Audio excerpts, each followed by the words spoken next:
Merhaba arkadaşlar, örgü kanalıma hoş geldiniz. Kız çocuklarımız için çok güzel bir elbise ve hırka takımı yaptım. Bugün size bu elbisenin anlatımını yapmak istiyorum. Hırkanın anlatımını da yaptım, YouTube kanalıma yükledim arkadaşlar. Siz de bu hırkadan yapmak isterseniz bu hırkanın videosunun olduğu YouTube linkini izlediğiniz bu videonun açıklama bölümüne ekliyorum. Siz izlediğiniz bu videonun açıklama bölümünde bulunan tığ işi hırka linkine tıklarsanız bu hırkadan yapabilirsiniz. Biz bugün bu güzel elbiseyi yapacağız. Askılı elbiseyi yapacağız arkadaşlar. Elbise örgüsüne yapacak olduğunuz bebeğin veya çocuğun bel ölçüsüne göre zincir yaparak başlıyoruz. Bu elbiseyi yeni doğan bebek için de yapabilirsiniz. 2, 3, 4, 5, 6 her yaş çocuk için yapabilirsiniz. Ben bugün elbise anlatımını 1-2 yaş arası çocuk için anlatıyorum. Modelli bölümle etek örgüsünü tamamlıyorum. Daha sonra bu yaka bölümünü çalışıyorum. Yakayı da bakın askılarla arka bölümden askıları başladım. Yakada düğme ile birleştirdim arkadaşlar. Bakın. Şu şekilde. Çok güzel ve kullanışlı bir elbise modeli. Elbisenin ölçülerini de söylüyorum. Başlamadan önce fikriniz olsun. Ben ölçüsünü ölçüyorum bak buradan. 25 santimetre esnek arkadaşlar. Bak. Burada bir düz bir ters örgü yaptığımız için bel örgüsü esnek. Siz bu başlama sayısına dediğim gibi yapacak olduğunuz çocuğun beline ölçerek zincir ile başlarsanız çok iyi olacaktır. Yüksekliğini ölçüyorum. 26 santimetre. Yakadan itibaren yüksekliğini ölçüyorum.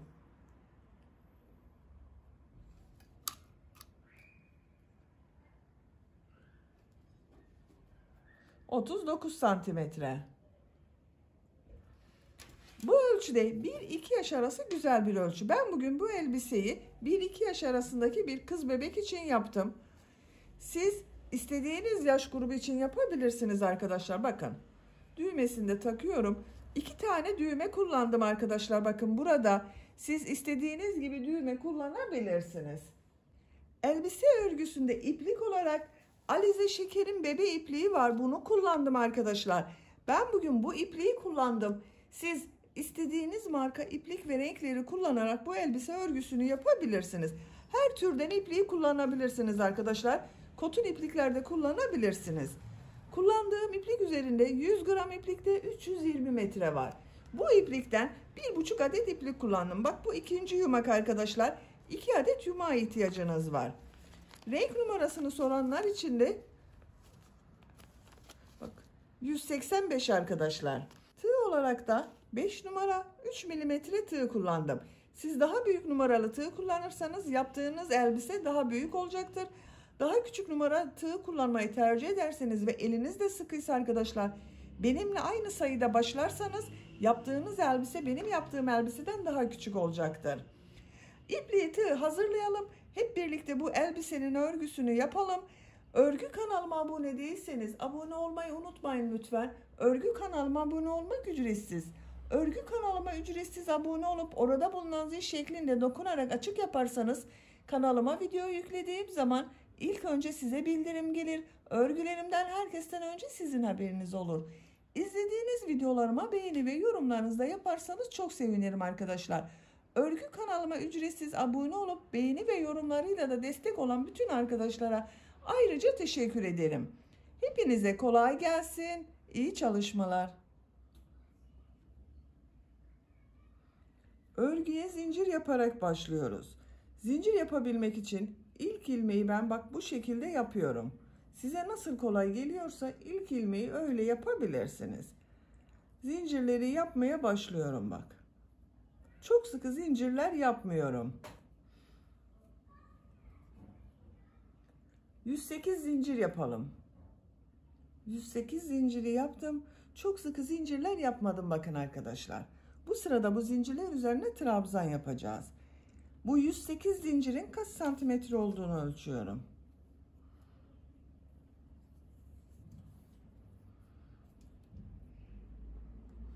...45 santimetre zincir uzunluğu var. İnç olarak ölçüyorum. 17,5 inç. Benim elimin sıklığına göre 45 santimetre için 108 zincir yaptım arkadaşlar. Siz 45 santimetre yapacaksanız daha fazla veya daha az zincir yapmanız gerekebilir. El sıklığına göre bu başlama sayısı değişir arkadaşlar. 3 zincirde dönüş için yapıyorum. 1, 2, 3.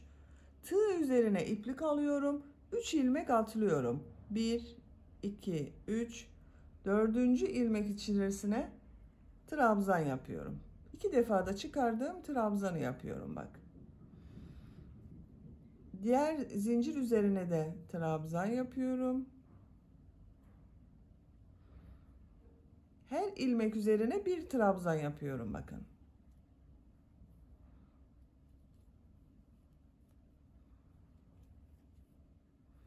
Sıra sonuna kadar devam edelim. Zincirler üzerine trabzan yaparak sıra sonuna kadar tamamladım. Bakın bir sıra trabzan oldu arkadaşlar. Bu bir sıra üzerinde 108 trabzan var. Bu 3 ilmek atlayarak yaptığımda bir trabzan. Bak bununla birlikte 108 trabzan var. Şimdi bunu birleştiriyorum bak. Şu şekilde elimle düzeltiyorum.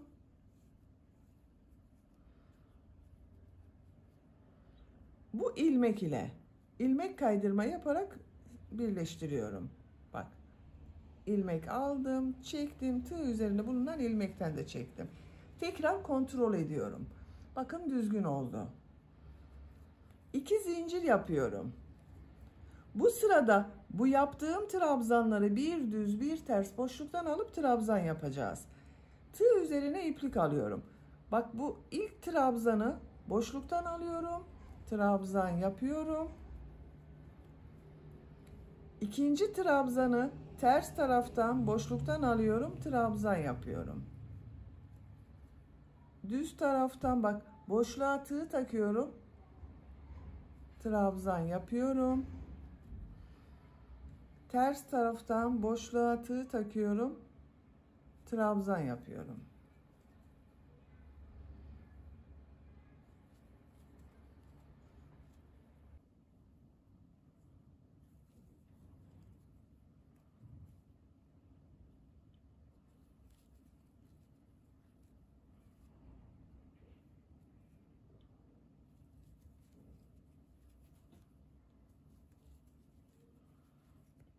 Bu şekilde oluyor.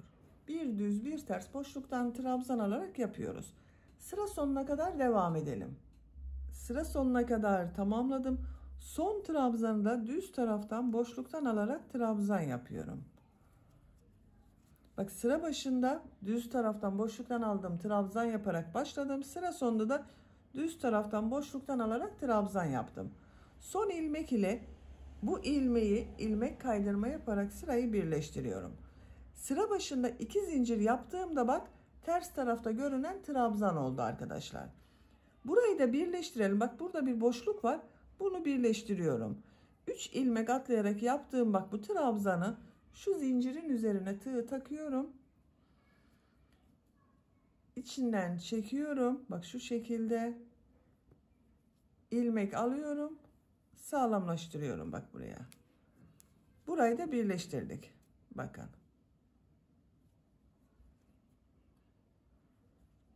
3. sıradayız. 2 zincir yapıyorum. Bu sırada bu trabzanları nasıl görüyorsan o şekilde boşluktan alarak trabzan yapacağız. Bak ilk trabzan düz tarafta görünüyor. Düz taraftan boşluktan alıyorum, trabzan yapıyorum. Ters tarafta görünüyor. Ters taraftan boşluktan alıyorum, trabzan yapıyorum. Tığ üzerine iplik alıyorum bak. Düz taraftan boşluktan alıyorum, trabzan yapıyorum. Ters taraftan boşluktan alıyorum, trabzan yapıyorum. Düz tarafta görünüyor. Düz taraftan boşluktan alıp trabzan yapıyorum. Bakın arkadaşlar bu şekilde. Esnek bir görüntüsü oluyor bakın örgünün. Bir düz bir ters boşluktan alıp yaptığımız için esnek oluyor. Sıra sonuna kadar devam edelim. Sıra sonunda bak yine bunu düz taraftan boşluktan alıp trabzan yapacağız. İlmek kaydırma yaparak bu ilmek ile birleştirelim. Örgüyü tercihinize göre 4 sıra yapabilirsiniz, 5 sıra yapabilirsiniz, 6 sıra yapabilirsiniz.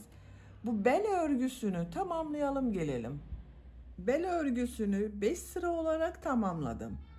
1, 2, 3, 4, 5.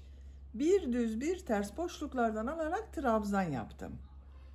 Kaç santimetre yaptığımı ölçüyorum.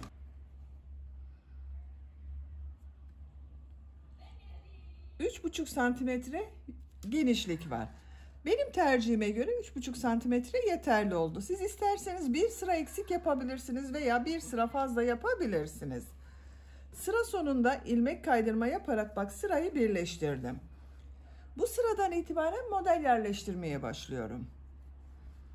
3 zincir yapıyorum. 1, 2, 3. Tığ üzerine iplik alıyorum. Bu ilk ilmek üzerine 3 trabzan yapıyorum. Bak 2 defa da çıkardığım trabzanı yapıyorum. 1, 2, 3. Bir zincir yapıyorum. Bir ilmek atlıyorum. İkinci ilmeğe sık iğne yapıyorum. Bir zincir yapıyorum. Tığ üzerine iplik alıyorum. Bir ilmek atlıyorum. İkinci ilmek üzerine 3 trabzan yapıyorum.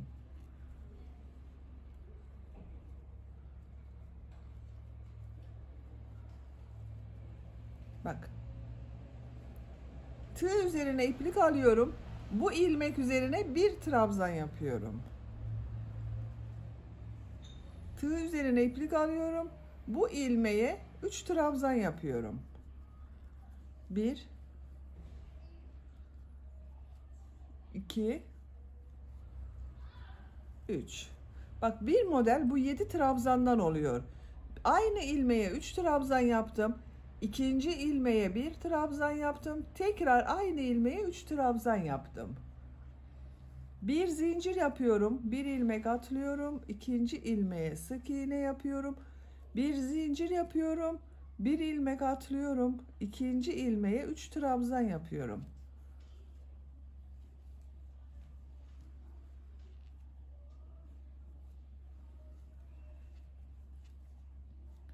Tığ üzerine iplik alıyorum.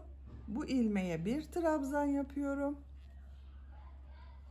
Tığ üzerine iplik alıyorum. Bu ilmek üzerine 3 trabzan yapıyorum.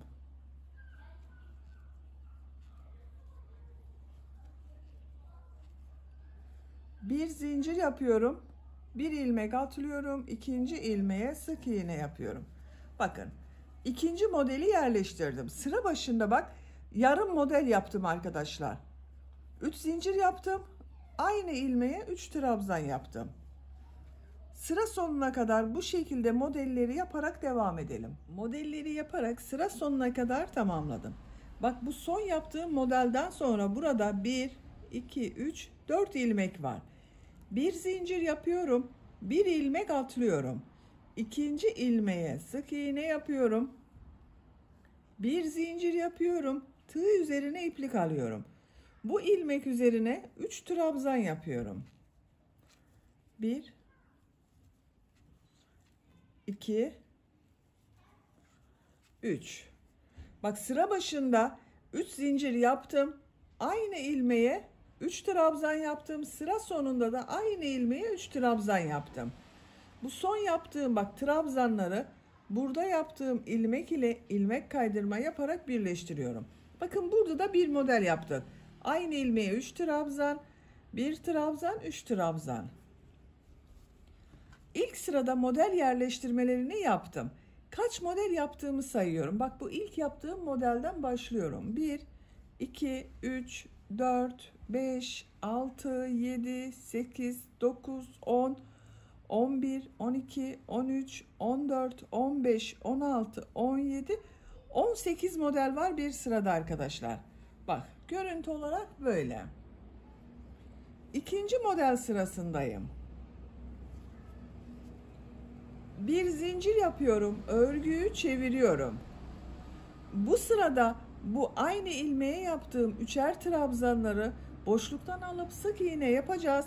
Bu ortada yaptığım bir trabzanı da ters taraftan boşluktan alıp trabzan yapacağız. Bu ilk trabzanı bak, sıra başında 3 zincir yaparak yaptığım bir trabzan vardı. Bunu boşluktan alıyorum. Bak, ters taraftan boşluktan alıyorum. Trabzan yapıyorum. Biraz uzatarak yapıyorum arkadaşlar.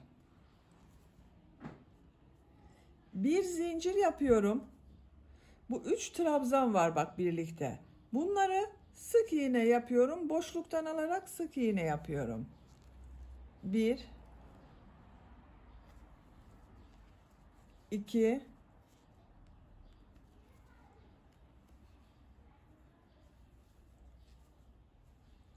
3 3 trabzanı boşluktan aldım, sık iğne yaptım. 3 zincir yapıyorum. Burada bulunan bak bu 3 trabzanı da boşluktan alarak sık iğne yapıyorum.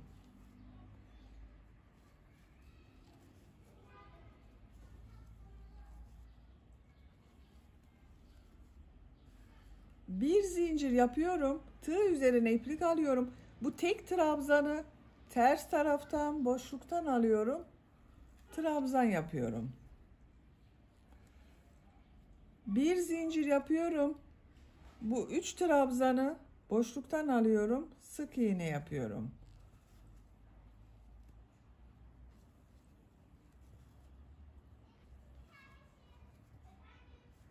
Üç zincir yapıyorum. Bak, iki model arasında 3 zincir yapıyorum.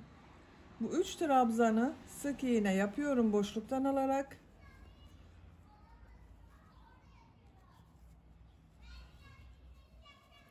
Bir zincir yapıyorum. Bu tek trabzanı ters taraftan boşluktan alıyorum.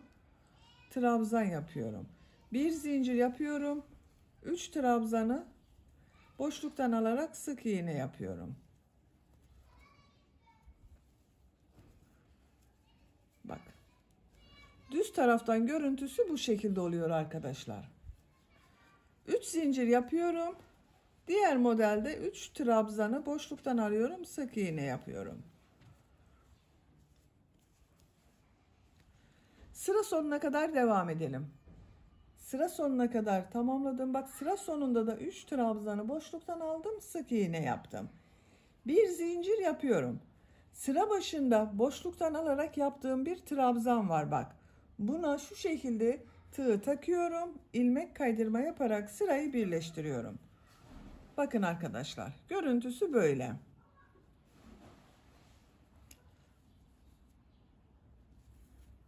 Bir zincir yapıyorum. Örgüyü çeviriyorum. Bak, örgünün düz tarafındayım. Tığ üzerine iplik alıyorum. Bu trabzanı boşluktan alıyorum. Trabzan yapıyorum. Tığ üzerine iplik alıyorum. Bu bir zincir yaptığım boşluğa 4 trabzan yapıyorum. Bu sırada arttırma yapıyorum bak. Bir alt sırada 3 trabzan ile başladım. Bu sırada 4 trabzan yapıyorum. 2 3 4 bir zincir yapıyorum. 3 zincirli boşluğa sık iğne yapıyorum. Bir zincir yapıyorum. Bak, diğer modelde bu boşluktan alarak yaptığım trabzandan önce ve sonra birer zincir var. Bunların üzerine 4'er trabzan yapıyoruz. Bak, bu bir zincirli boşluğa 4 trabzan yapıyorum.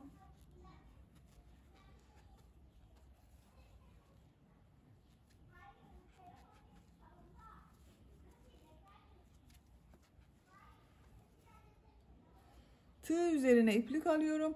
Boşluktan alarak yaptığım bu trabzanı bak, düz taraftan boşluktan alıyorum. Trabzan yapıyorum. Tığ üzerine iplik alıyorum. Bir zincirli boşluğa 4 trabzan yapıyorum.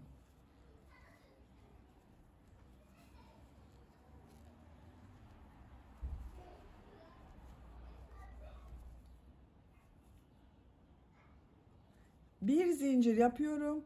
Bu 3 zincirli boşluğa sık iğne yapıyorum. Bir zincir yapıyorum. Diğer modelde bak, bir zincirin üzerine 4 trabzan yapıyorum. Elimi takip ederseniz daha iyi anlaşılır. Boşluktan alarak yaptığım trabzanı da boşluktan alıyorum. Trabzan yapıyorum. Bir zincirin üzerine 4 trabzan yapıyorum.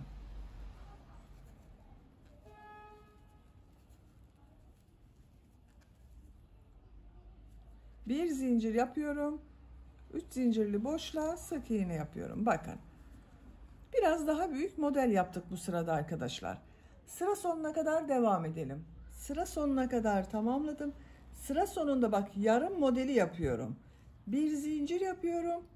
Bu bir zincirin üzerine 4 trabzan yapıyorum.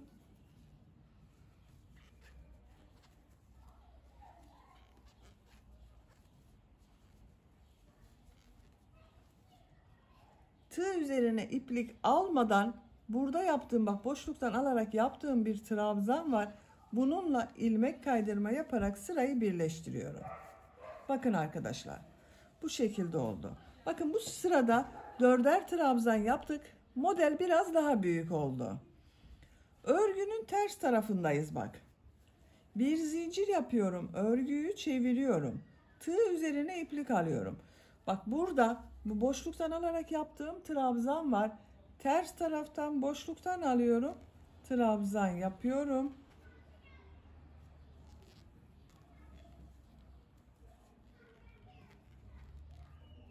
Biraz uzatarak yapalım bu boşluktan alarak yaptığımız trabzanları. Bir zincir yapıyorum. Burada yaptığım 4 trabzanı bak boşluktan alarak sık iğne yapıyorum. 1 2 3 4 4 trabzanı boşluktan aldım, sık iğne yaptım. İki model arasında 3 zincir yapıyorum. Burada bulunan 4 trabzanı boşluktan alıyorum, sık iğne yapıyorum.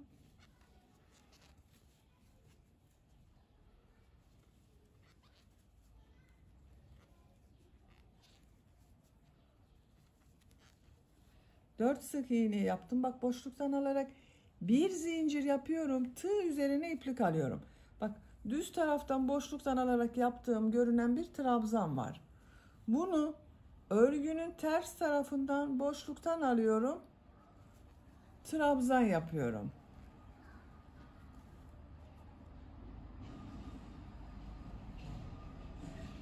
Bir zincir yapıyorum. Bu 4 trabzanı boşluktan alarak sık iğne yapıyorum.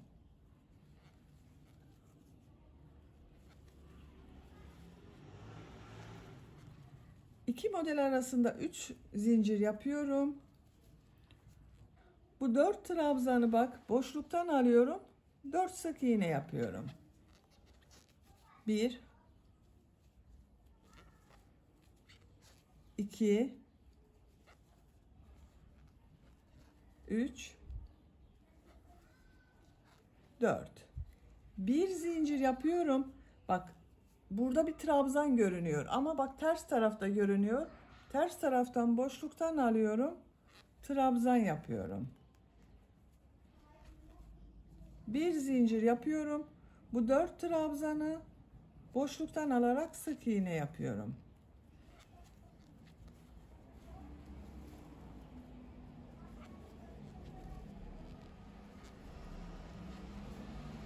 Üç zincir yapıyorum. Diğer modele başlıyorum bak. 4 sık iğne yapıyorum boşluktan alarak. Bakın arkadaşlar düz tarafına bakalım.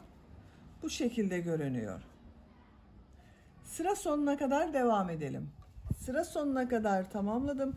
Sıra sonunda 4 trabzanı boşluktan aldım, sık iğne yaptım. Bir zincir yapıyorum. Sıra başında boşluktan alarak yaptığım trabzana ilmek kaydırma yaparak birleştiriyorum. Bakın.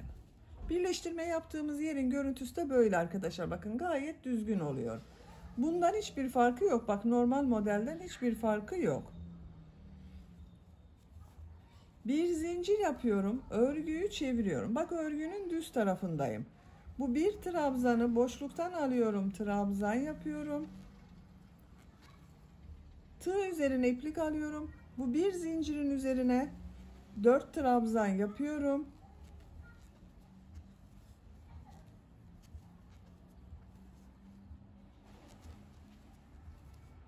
Bir zincir yapıyorum.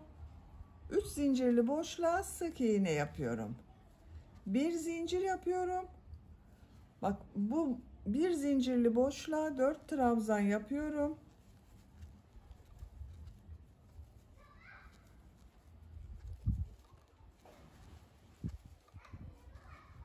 Bu trabzanı boşluktan alıyorum. Trabzan yapıyorum. Bu trabzanı bak zincirin üzerine 4 trabzan yapıyorum. 3 4 bir zincir yapıyorum. Sık iğne yapıyorum. Bakın arkadaşlar bu şekilde oluyor.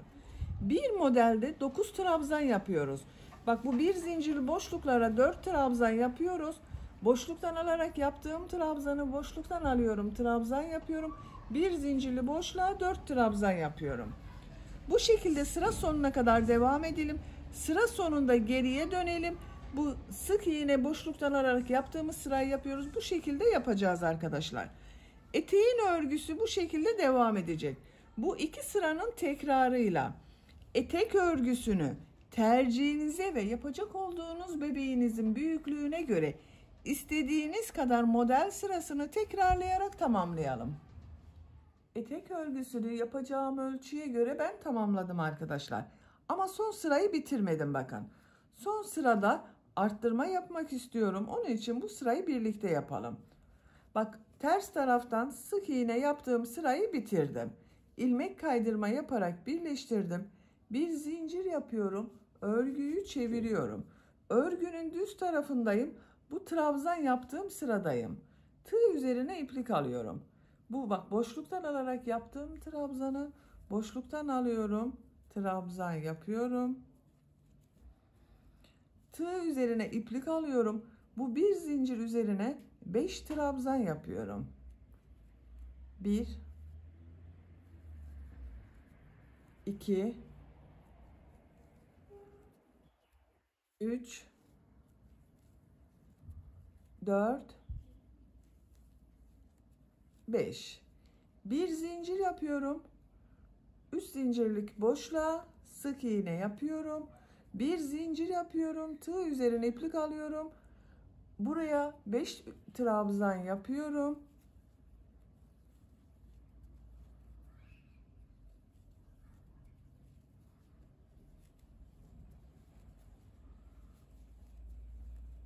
Bak 5 trabzanı yaptım.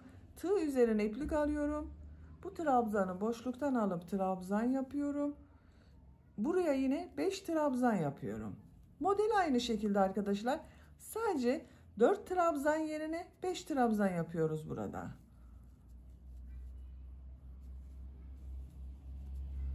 Bak. Buraya da 5 trabzan yaptım. Bir zincir yapıyorum. Sık iğne yapıyorum. Bakın. 5 trabzan, bir trabzanı boşluktan alıp trabzan yapıyoruz. 5 trabzan yapıyoruz. Buralara yine sık iğne yapıyoruz. Sıra sonuna kadar devam edelim. Sıra sonuna kadar tamamladım. Bu ilk yaptığım boşluktan olan trabzan ile ilmek kaydırma yaparak birleştiriyorum. Bakın. İpliği burada kesiyorum arkadaşlar.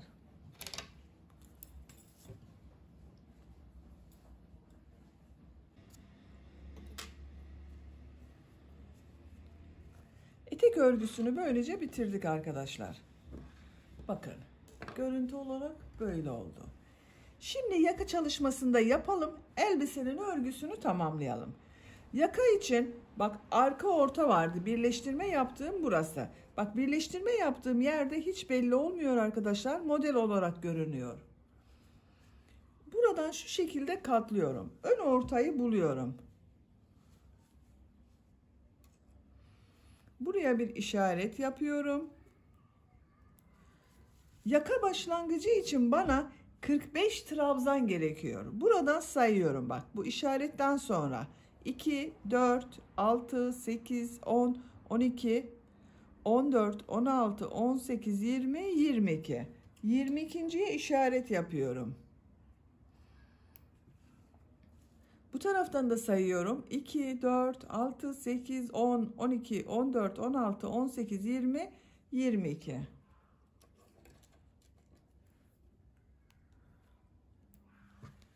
Bak, bu iki mavi ile işaret yaptığım yer arasında 45 trabzan yaptım. Bak, 2, 4, 6, 8, 10, 12, 14, 16, 18, 20, 22, 24, 26, 28, 30, 32, 34, 36, 38, 40, 42, 44, 45. 45 trabzan oldu arkadaşlar. Şimdi yakayı başlayalım. Buradan başlıyorum bak. İplik bağlıyorum. İlk 7 trabzanı burada yaptığımız gibi bir düz bir ters boşluktan alıp trabzan yapıyorum. İlk bak şu trabzandan ilmek yapıyorum. 3 zincir yapıyorum. Bu ters görünüyor. Ters taraftan boşluktan alıyorum. Trabzan yapıyorum. Düz görünüyor. Düz taraftan boşluktan alıyorum. Trabzan yapıyorum. Bu 3 zincir yaptığımda bir trabzan.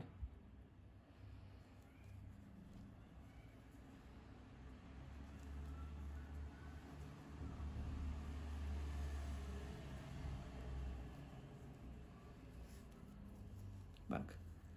1, 2, 3, 4, 5, 6, 7. 7 trabzanı bir düz bir ters boşluktan aldım. Trabzan yaptım. Şimdi model yerleştirmeye başlıyorum. Burada yaptığımız modelleri yapacağız. Tığ üzerine iplik alıyorum. 1, 2 ilmek atlıyorum. 3. ilmek üzerine 4 trabzan yapıyorum. 1, 2, 3, 4. Tığ üzerine iplik alıyorum. Bak, bu trabzanı boşluktan alıyorum. Trabzan yapıyorum. Diğer ilmek üzerine de 4 trabzan yapıyorum. Etek bölümünde yaptığımız modeli yapıyoruz.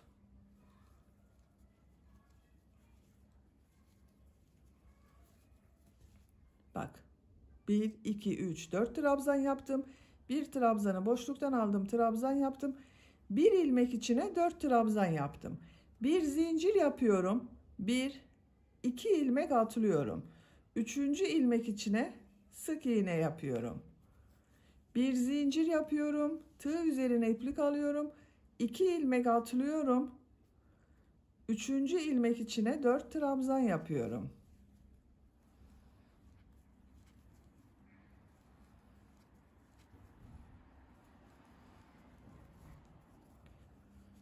Bu trabzanı boşluktan alıyorum. Trabzan yapıyorum.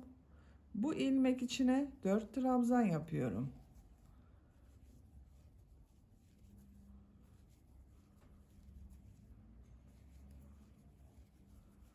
Bak, iki modeli yaptık arkadaşlar. Bir zincir yapıyorum. 2 ilmek atlıyorum. Bak, bu orta işareti yaptığım ilmek üzerine sık iğne yapıyorum. Bir zincir yapıyorum. 2 ilmek atlıyorum. 4 trabzan yapıyorum.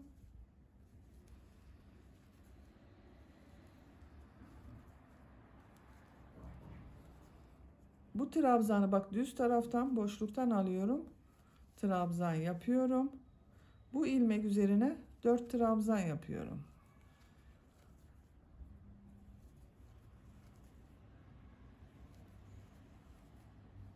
Bir zincir yapıyorum. 2 ilmek atlıyorum. Sık iğne yapıyorum. Bir zincir yapıyorum. 2 ilmek atlıyorum. 4 trabzan. Bir boşluktan trabzan yapıyorum. 4 trabzan yapıyorum.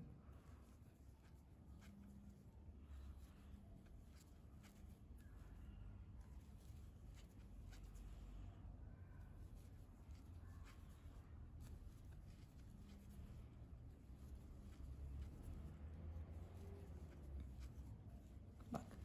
1, 2, 3, 4 model yaptım. Burada 1, 2, 3, 4, 5, 6, 7, 9 ilmek kaldı. Tığ üzerine iplik alıyorum. 2 ilmek atlıyorum. Bak, bunu boşluktan alıyorum. Trabzan yapıyorum.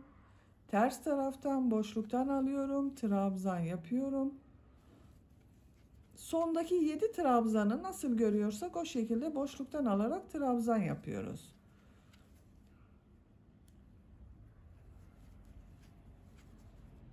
Bak son trabzanda boşluktan aldım, trabzan yaptım. Yakanın kurulumunu yaptık arkadaşlar. 7 trabzanı boşluktan aldım, trabzan yaptım.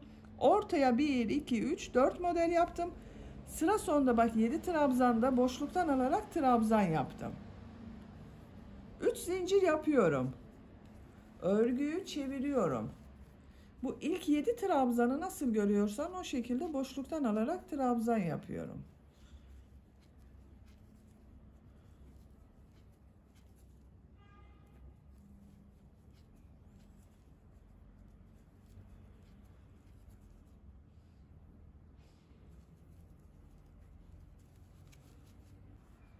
Bak burada bir zincir yapıyorum. Bu 4 trabzanı buradan boşluktan alıyorum. Sık iğne yapıyorum.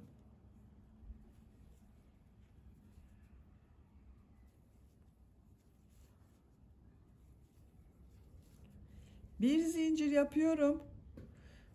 Tığ üzerine iplik alıyorum. Bu düz taraftan boşluktan aldığım trabzanı bak bu sırada ters taraftan boşluktan alıyorum. Trabzan yapıyorum. Bir zincir yapıyorum. 4 trabzanı sık iğne yapıyorum. Bak boşluktan alarak sık iğne yapıyorum.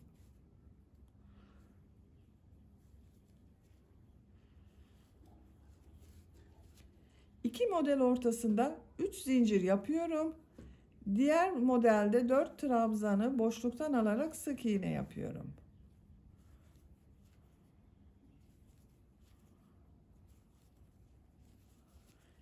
Bir zincir yapıyorum. Bu trabzanı bak düz ters taraftan boşluktan alıyorum. Trabzan yapıyorum. Bir zincir yapıyorum. Sık iğne yapıyorum. Buraya kadar devam edelim. Örgünün ters tarafından 4 modeli yaptım bak. Bu kenarda 7 trabzanın olduğu yerdeyim. Bir zincir yapıyorum. Bu 7 trabzanı nasıl görüyorsam o şekilde boşluktan alarak trabzan yapıyorum.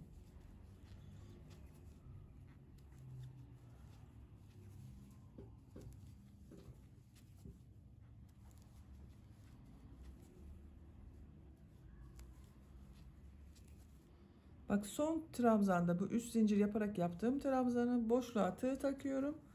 Trabzan yapıyorum. Bak düz tarafın görüntüsü böyle. 3 zincir yapıyorum. Örgüyü çeviriyorum. İlk 7 trabzanı nasıl görüyorsam o şekilde boşluktan alarak trabzan yapıyorum.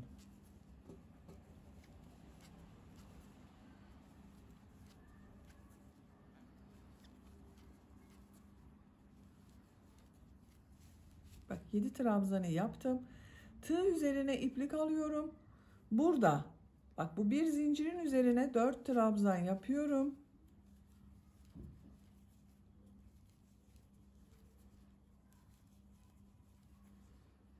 Bu trabzanı boşluktan alıyorum. Trabzan yapıyorum.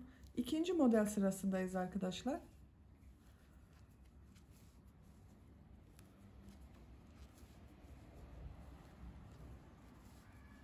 Bir zincir yapıyorum. 2 model ortasına sık iğne yapıyorum. Bir zincir yapıyorum. Diğer modele başlıyorum. Bak. Bu şekilde. Sıra sonuna kadar devam edelim. Sıra sonunda 3 zincir yapıp geriye dönelim.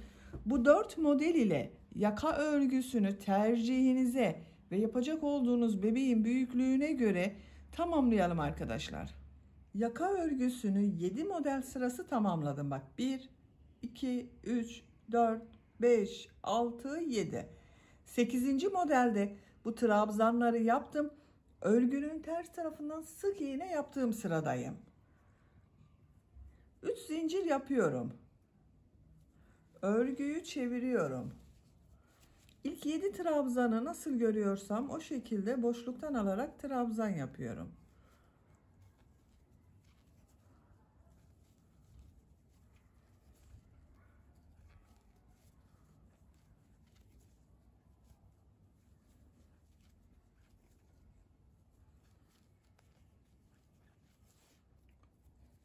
Bu sırada arkadaşlar artık trabzan yapıyorum. Sık iğne yapıyorduk. Bak bu 4 trabzanı boşluktan alarak sık iğne yapıyorduk. Bu sırada trabzan yapıyorum. Tığ üzerine iplik alıyorum. 4 trabzanı boşluktan alarak trabzan yapıyorum.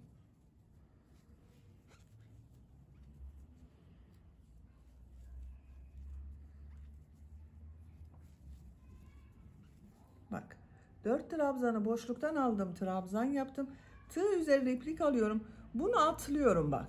Bu düz ve ters taraftan boşluktan aldığım trabzanı atlıyorum. Diğer 4 trabzanı da boşluktan alarak trabzan yapıyorum.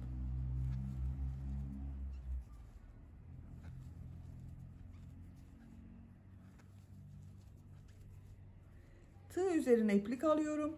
Diğer modelle 4 trabzanı boşluktan alıp trabzan yapıyorum.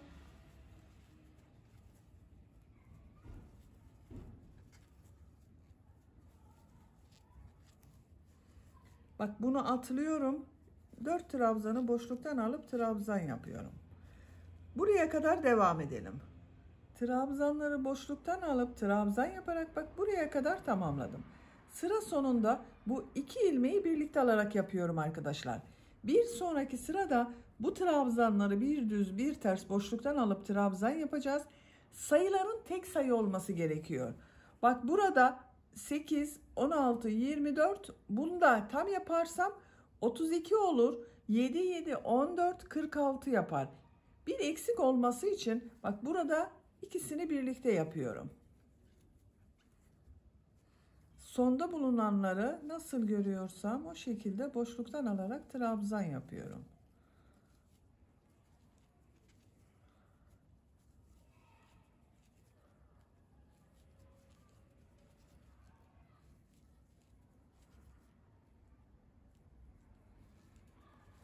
Üç zincir yapıyorum. Örgüyü çeviriyorum. İlk 7 trabzanı nasıl görüyorsam o şekilde boşluktan yapıyorum.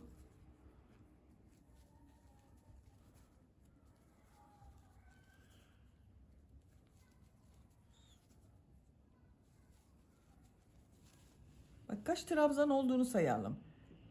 2, 4, 6, 8, 10, 12, 14, 16, 18, 20, 22, 24, 26, 28, 30, 32, 34, 36, 38, 40, 42, 44. Bir sırada 45 trabzan var arkadaşlar. Bak 7 trabzanı nasıl görüyorsam o şekilde yaptım. En son düz taraftan görüneni düz taraftan boşluktan aldım, trabzan yaptım. Bak bu trabzanı ters taraftan boşluktan alıyorum, trabzan yapıyorum.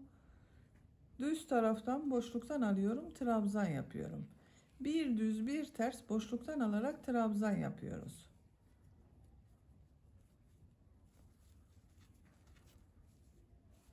Sıra sonuna kadar devam edelim. Sıra sonuna kadar bir düz bir ters boşluktan aldım, trabzan yaptım. Sıra sondakileri bak yine nasıl görüyorsam o şekilde yaptım. Tek sayı olduğu için bak arkadaşlar 45 trabzan vardı. Bu trabzanların sayısı tam denk geldi. 3 zincir yapıyorum. Örgüyü çeviriyorum. Bu sırada buraya ve buraya birer tane düğme iliği yapmak istiyorum arkadaşlar. Bak bu ilk trabzanı düz taraftan boşluktan alıyorum, trabzan yapıyorum. Ters taraftan boşluktan alıyorum, trabzan yapıyorum. 1, 2, 3 trabzan yaptım. Bir zincir yapıyorum. Bir ilmek atlıyorum. İkinci olanı bak nasıl görüyorsam o şekilde boşluktan alıyorum. Ters taraftan görüyorum. Ters taraftan boşluktan aldım. Trabzan yaptım. Devamını nasıl görüyorsanız o şekilde boşluktan alarak trabzan yapıyoruz.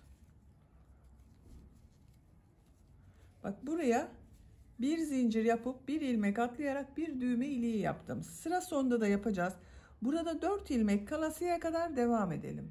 Sıra sonunda 4 ilmek kalasıya kadar yaptım bak. 1, 2, 3, 4. Bir zincir yapıyorum. Tığ üzerine iplik alıyorum. Bir ilmek atlıyorum. Bu ilmeği nasıl görüyorsam o şekilde boşluktan alıyorum. Trabzan yapıyorum.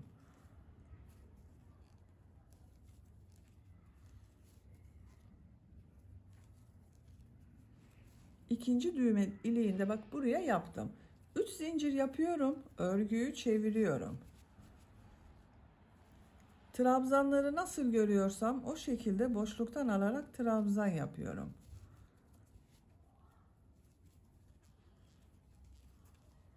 Bak, bu bir zincir yaptığım yere bir trabzan yapıyorum.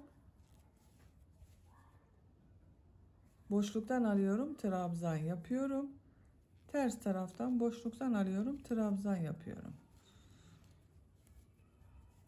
Bakın arkadaşlar, daha belirgin oldu. Buraya kadar devam edelim. Diğer düğme iliğine kadar nasıl görüyorsam o şekilde boşluktan aldım, trabzan yaptım. Bu bir zincirin üzerine bir trabzan yapıyorum. Bak, düz taraftan görüyorum, boşluktan alıyorum, trabzan yapıyorum. Ters taraftan boşluktan alıyorum, trabzan yapıyorum. Bak, böylece bitirdim arkadaşlar. İpliği kesiyorum.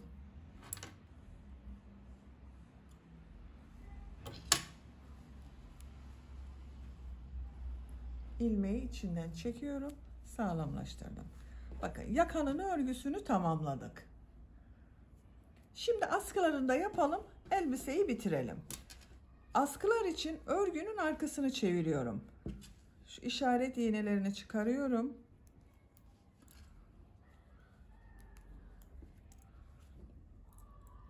Bak, bu birleştirme yaptığım yerden 1, 2, 3, 4 kabarık trabzan sayıyorum. Buna işaret yapıyorum. Diğer taraftan da sayıyorum bak. 1, 2, 3, 4, 5. olana işaret yapıyorum. Arada 2, 4, 6, 8 kabarık trabzan var. Buradan başlıyorum bak. Bu mavi ile işaret yaptığım ilmek üzerinden iplik bağlıyorum. Buradan ilmek yapıyorum. 3 zincir yapıyorum. 7 trabzan ile askı örgüsünü yapacağız. Bu 3 zincirde bir trabzan. Bak, ikinci olarak ters taraftan boşluktan alıyorum, trabzan yapıyorum. Üçüncü düz taraftan boşluktan alıyorum, trabzan yapıyorum. Ters taraftan boşluktan alıyorum, trabzan yapıyorum. Dördüncü düz taraftan boşluktan alıyorum, trabzan yapıyorum. Ters taraftan boşluktan alıyorum, trabzan yapıyorum. Bak, son olarak düz taraftan boşluktan alıyorum, trabzan yapıyorum. 1, 2, 3, 4, 5, 6, 7. 7 trabzan oldu. 3 zincir yapıyorum, örgüyü çeviriyorum. Nasıl görüyorsam o şekilde boşluktan alıyorum, trabzan yapıyorum.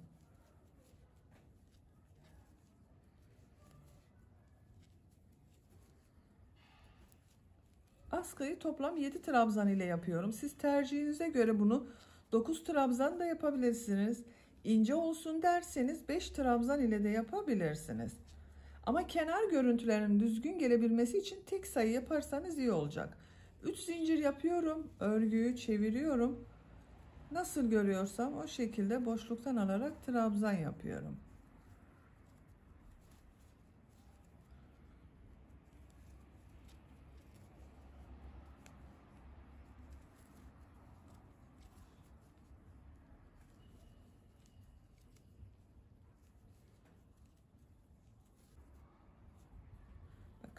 Askı örgüsü bu 7 trabzan ile trabzanları nasıl görüyorsak o şekilde boşluktan alarak yaparak devam edecek arkadaşlar.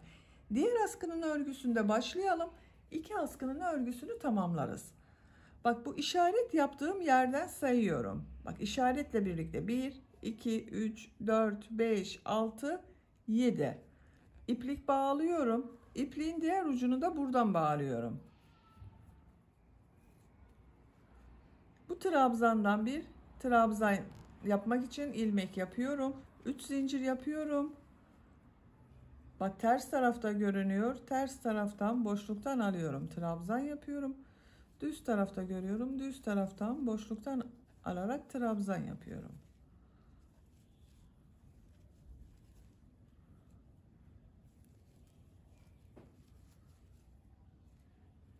Bak, son işaretli olan da işareti çıkarıyorum. Düz taraftan boşluktan alıyorum, trabzan yapıyorum. 7 trabzan oldu. 3 zincir yapıyorum. Örgüyü çeviriyorum. Trabzanları nasıl görüyorsam o şekilde boşluktan alarak trabzan yapıyorum.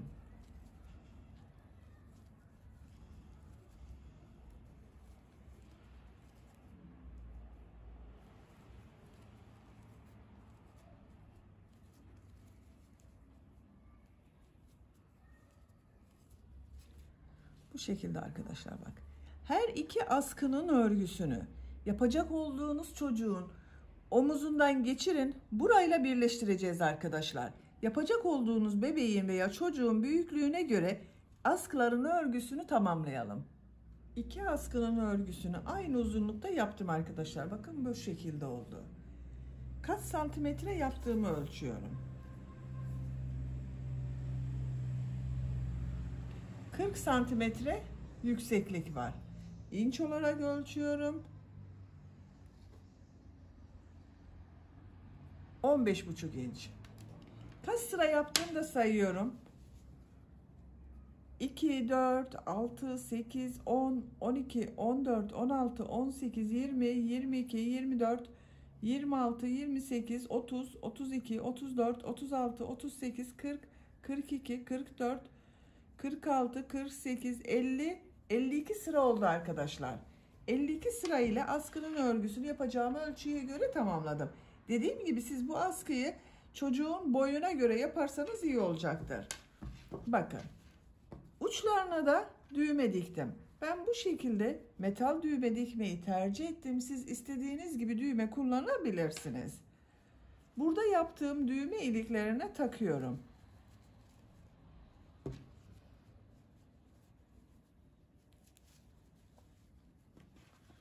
Bakın arkadaşlar, elbisemiz artık giyilmeye hazır. Arka görüntüsü de böyle görünüyor. Bakın ben çapraz takmayı tercih ettim. Siz düz de takabilirsiniz. Genişliğini ve yüksekliğini de ölçelim. Etek yüksekliğini ölçüyorum. 26 santimetre. Omuzdan itibaren uca kadar olan yüksekliği ölçüyorum. Bak buradan arkadaşlar, yakadan itibaren.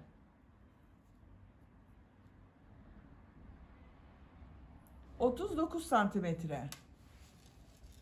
Bu yakanın genişliğini de ölçelim. Sizin elinizin sıklığına göre ölçü değişebilir arkadaşlar. 17 santimetre genişlik var. Yüksekliğini ölçüyorum yakanın.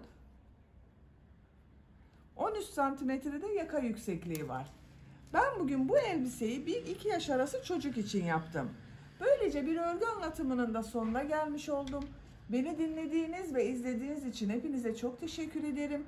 Örgü kanalıma abone değilseniz abone olmayı unutmayın lütfen. Örgü kanalıma abone olmak ücretsiz. Örgü kanalıma ücretsiz abone olup orada bulunan zil şeklinde dokunarak açık yaparsan kanalıma video yüklediğim zaman ilk önce size bildirim gelir. Yaptığım örgülerden herkesten önce sizin haberiniz olur. İzlediğiniz videolarıma beğeni ve yorumlarını da yaparsanız çok sevinirim arkadaşlar. Sizler ile yeni örgülerde görüşmek dileğiyle. Hoşça kalın, sevgiyle kalın.